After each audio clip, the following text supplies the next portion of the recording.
পেহেলগামে সন্ত্রাসী হামলার রক্তের দাগ এখনও শুকায়নি। এর মধ্যেই পাকিস্তানের উত্তর পশ্চিমাঞ্চলীয় প্রদেশে ঘটেছে ভয়াবহ বোমা বিস্ফোরণ।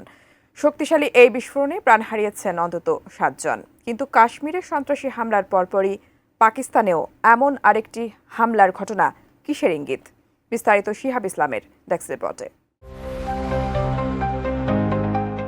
গত 22 এপ্রিল ভারতের কাশ্মীরে ঘটে যাওয়া ভয়াবহ সন্ত্রাসী হামলায় যখন আন্তর্জাতিক মহল উদ্বেগে, তখন পাকিস্তানেও হঠাৎ ঘটেছে শক্তিশালী বোমা বিস্ফোরণ। এ ঘটনায় প্রাণ গেছে 7 জনের, আহত হয়েছে আরও বেশ কয়েকজন। পাকিস্তানের এই ভয়াবহ বোমা বিস্ফোরণের ঘটনা ঘটেছে খাইবার পাখতুনখোয়ার অন্তর্ভুক্ত দক্ষিণ ওয়াজিরিস্তানের প্রধান শহর ওয়ানায় স্থানীয় শান্তি কমিটির দপ্তরে। সোমবার স্থানীয় সময় বিকাল 4টার দিকে বিস্ফোরণটি ঘটে।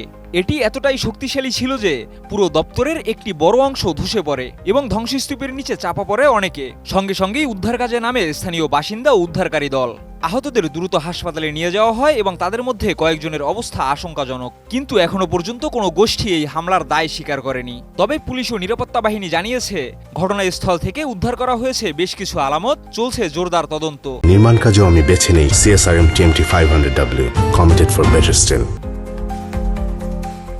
খাইবার পাখতুনখোয়া অঞ্চলটি বহুদিন ধরেই পাকিস্তানের নিষিদ্ধ ঘোষিত সন্ত্রাসী সংগঠন তেহরিকি তালেবান পাকিস্তান বা টিটিপির ঘাঁটি হিসেবে পরিচিত।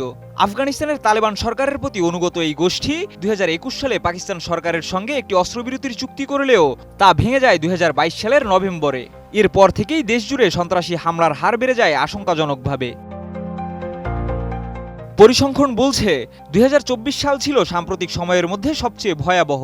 ওই বছর পাকিস্তানে ঘটেছে অন্তত 44টি সন্ত্রাসী হামলা, যা বিগত দশকের তুলনায় 40% বেশি। এসব হামলায় প্রাণ হারিয়েছেন 685 জন সেনা সদস্য এবং 927 জন বেসামরিক নাগরিক। পাল্টা অভিযানে নিরাপত্তা বাহিনী নিহত করেছে 934 জন সন্ত্রাসী। ঘটে যাওয়া এই ঘটনার পর একদিকে যেমন এলাকায় ছড়িয়ে পড়েছে আতঙ্ক, তেমনি আবার সামনে এসেছে পাকিস্তানের নিরাপত্তা ব্যবস্থার ভঙ্গুর বাস্তবতা।